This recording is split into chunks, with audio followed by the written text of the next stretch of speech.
Всем привет!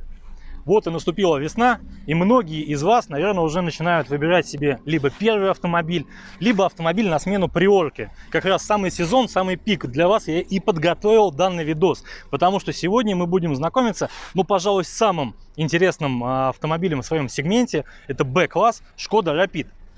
Почему она именно самая интересная и у многих пользуется любовью, мы сегодня с вами вместе и разберемся. С чего начать? В свое время это был самый дорогой автомобиль в классе. И, наверное, все-таки это неспроста, потому что некоторые его потребительские качества, они, просто нет ничего подобного у конкурентов. Конечно же, наверное, будет самым правильным делом перейти сразу к багажнику. Как многие из вас, наверное, уже знают, что данный автомобиль выполнен в кузове лифтбэк. Что такое лифтбэк, если кто-то все-таки не в курсе? Это автомобиль, который внешне похож на седан, но при этом он пятидверный, то есть задняя распашная дверь у него большая вместе с задним стеклом. Какие нам это дает преимущества? То есть мы можем сюда грузить любые негабариты. Если вам нужно увезти какой-нибудь там на дачу холодильник, то больше не обязательно для этого вызывать газельку, либо еще каким-то ребятам за помощью обращаться. Все это сюда заходит. То есть в отличие от универсала, может, в каких-то экстремальных грузоперевозках у вас крышка до конца и не закроется, может быть, она ляжет на груз, но в принципе, если это делать не часто, то вполне себе можно увезти все, что угодно и даже больше. Багажник сам по себе просто огромный. Опять же, ни у кого из конкурентов ничего подобного нет. Помимо того, что он достаточно глубокий, то есть есть такой вот нюанс, даже многие жалуются на то, что багажник в автомобиле слишком большой. Если у вас какая-то мелочевка укатилась к спинке сиденья туда вниз, то до нее достаточно сложно дотянуться, чтобы при этом не дотронуться даже до бампера. То есть вы там, возможно, штанину испачкаете при этом, да? То есть вот настолько он глубокий и широкий. По бокам у нас есть ниши различные. То есть багажник, он просто вне конкуренции. На данный момент, тем более, у нас получается, что если вы присматриваете себе какую-то иномарку Б-класса, по большей степени у вас выбор это либо Polo, Rapid, Rio, Solaris. И получается, что те автомобили, они не выпускаются ни в кузове хэтчбэк, ни в кузове универсал. И получается, что если вы такой человек, продуман, ищете универсальный автомобиль, то это самый-самый лучший выбор для вас. О самом главном плюсе автомобиля мы поговорили. И прежде чем переходить к каким-то техническим подробностям, давайте немножко остановимся на его внешности. В принципе, он полностью собой повторяет Шкоду Октавию, своего старшего брата, по внешнему виду. Разве что за исключением габаритов. И там мелочей. Но люди, которые не особо посвящены вот во всю эту ваговскую тему, они внешне зачастую эти автомобили путают. Дорестайлинговую А7 и Рапида. В зависимости от комплектации у нас могут быть сзади, как вы видите, барабанные тормоза. Да-да, не только, допустим, та же самая Веста этим грешит.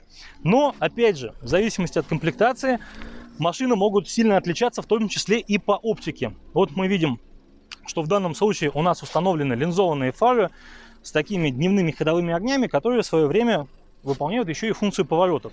И вкупе со всякими ништяками в виде таких спойлерочков, губа здесь у нас черная, смотрится это весьма модно, молодежно. В целом, мне автомобиль этот очень и очень нравится. Если его, опять же, сравнивать со своими конкурентами, могу сказать, что, пожалуй, в своем классе он один из самых красивых. За счет чего? Если брать как-то корейцев, все-таки у них внешность более азиатская.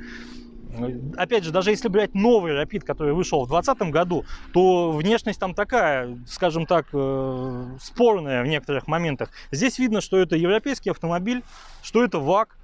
Никаких там нет у него броских вещей, но при этом все сделано со вкусом. Поэтому вот именно в плане внешности 5 с плюсом. Традиционно откроем подкапотное пространство и поговорим о моторах, которые здесь встречаются.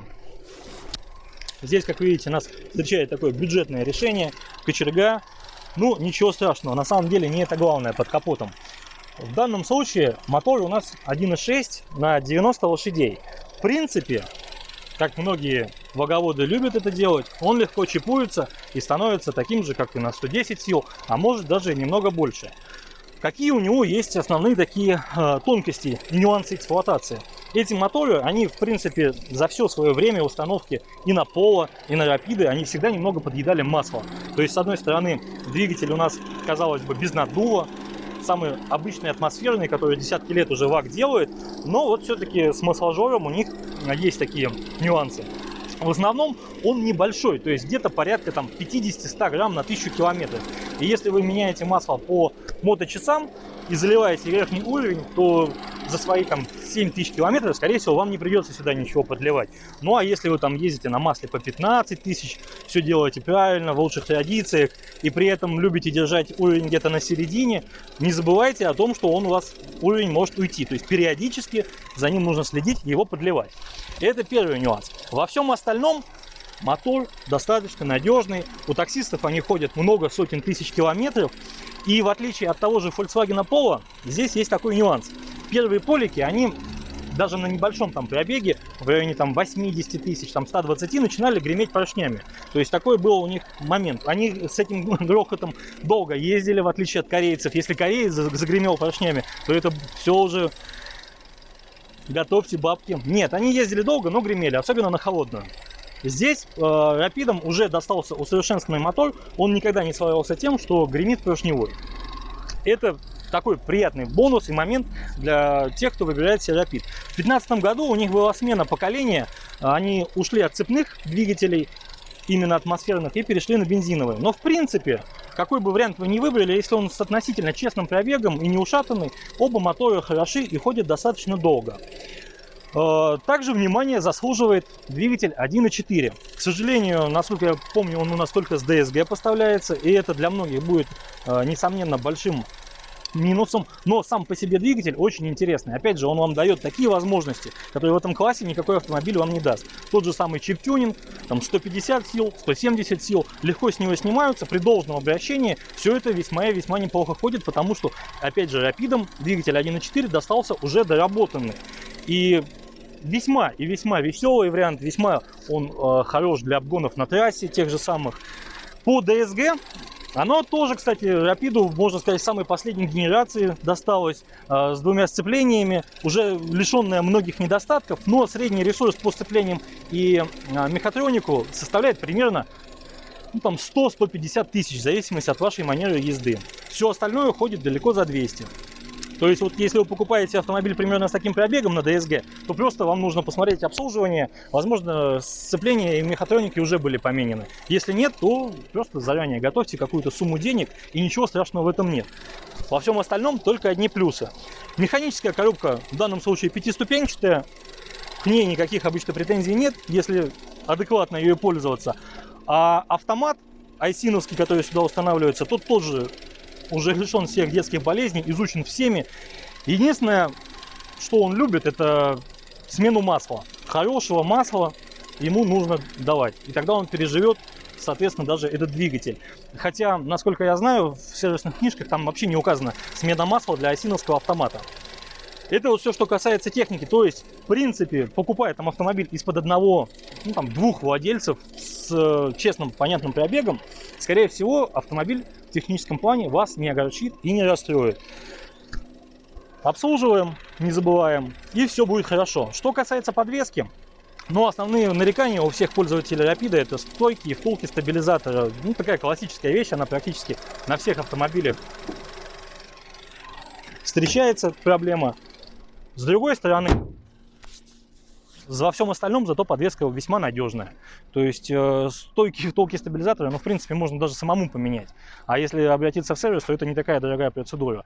Это вот единственная у меня такая проблемка. Все остальное при нормальных дорогах, при нормальном обращении с автомобилем ходит весьма долго. Сейчас мы посмотрим, сколько у нас места в салоне, оценим эргономику хваленую ваговскую и прокатимся, устроим небольшой тест-драйв. Погнали! Так, в принципе, с комфортом я разместился на переднем сиденье. Вот, как видите, места мне хватает, я ни в чем не ущемлен. То есть, в обычной жизни я бы управлял этим автомобилем именно на таких регулировках сидения. И вот давайте теперь посмотрим, что мы имеем сзади.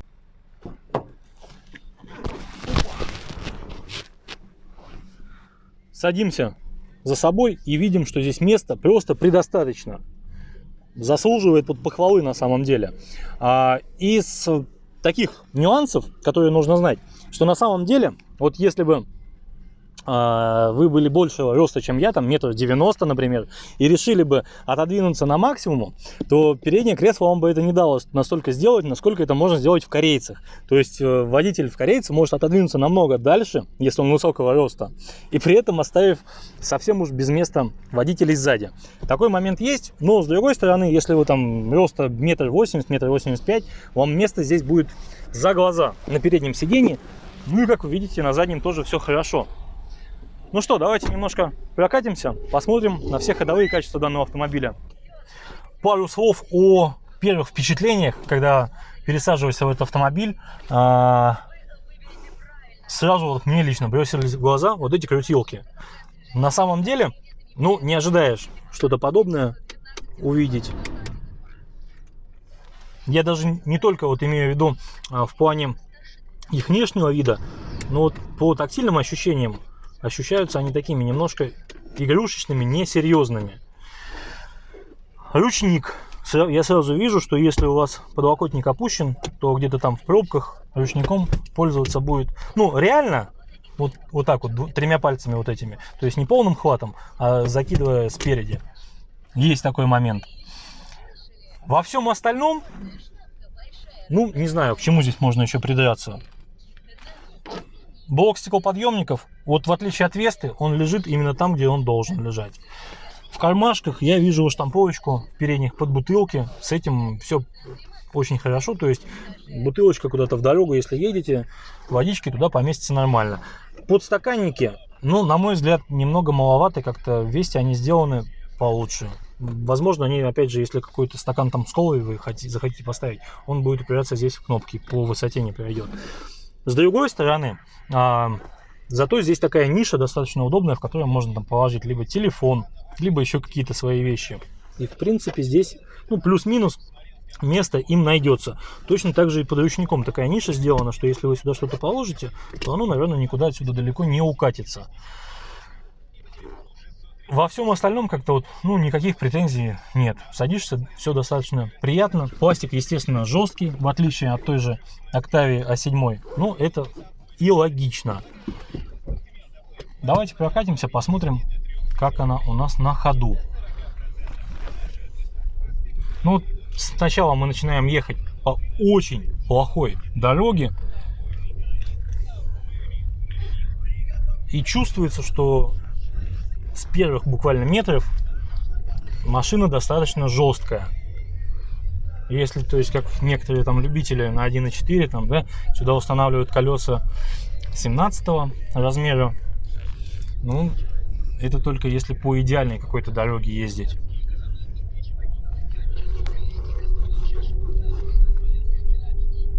По ощущениям от шумоизоляции, вот сразу, опять же, с первых метров слышно, что двигатель очень и очень хорошо в автомобиле слышен.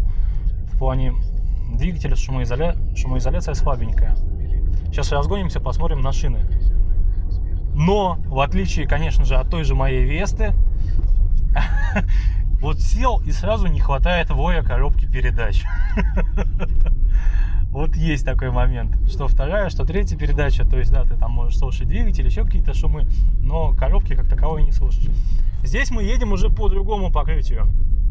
Старый асфальт с выбоинами, с маленькими ямочками. И точно так же, вот я еду 30 и разгоняться сильнее не хочется. Не то, что там страшно, не хочется. Потому что, когда вот в эти ямочки колеса попадают, чувствуется, что не очень комфортно ни тебе, ни автомобилю. И вот уже скорость у нас приближается к 40. Начинает немного доноситься шум от арок. Это у нас, соответственно, наша зимняя резина. Что можно в целом, наверное, вот так вот о шумоизоляции сказать? Она однозначно, мне кажется, не хуже, чем в Солярисе, либо в Рио. Но на первое ощущение она сразу же проигрывает, уступает Весте в плане шумоизоляции. Снизу двигатель достаточно неплохо едет. Сейчас посмотрим на верхах. Ну, разгон такой достаточно плавный на самом деле. То есть уже 4,5.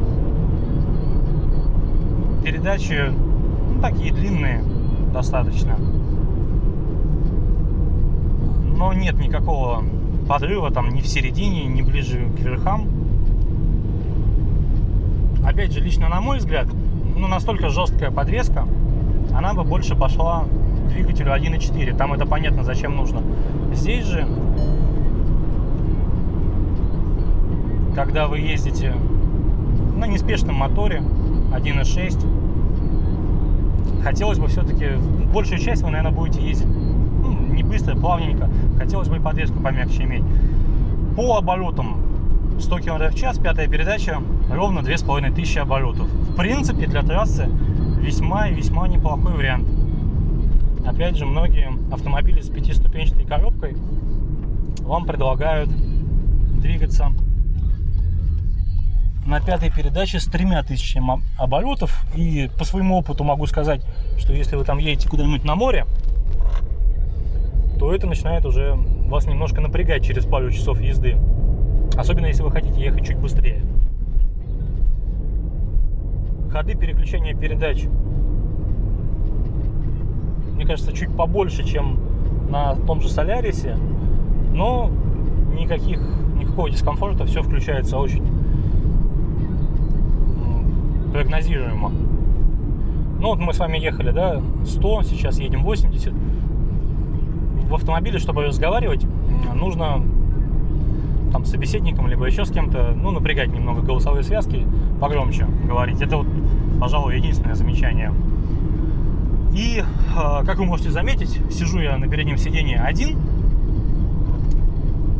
и своим правым плечом, правой рукой я чувствую, что если бы здесь сидел еще один человек на пассажирском сидении, примерно с моей комплекцией, то есть килограмм там под 90, то мы бы с ним, наверное, все-таки плечами периодически там в каких-то моментах сталкивались. То есть получаем в длину достаточно приятные размеры у автомобиля. Для заднего сидения, спереди я сижу вообще, мне очень комфортно.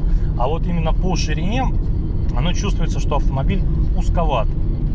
То есть как бы чуда, естественно, быть никакого здесь не может.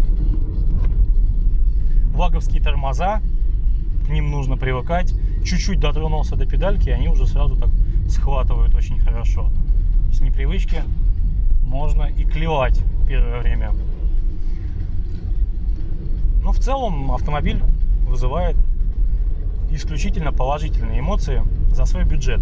Кстати, что касается бюджета, эта машина была куплена где-то за 800, да?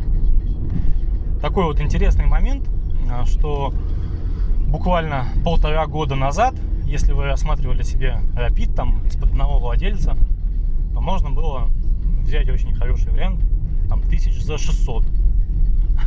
Наступил там конец 20-го, 21 год, и все, что продается за 600, вот даже не нужно ехать это смотреть.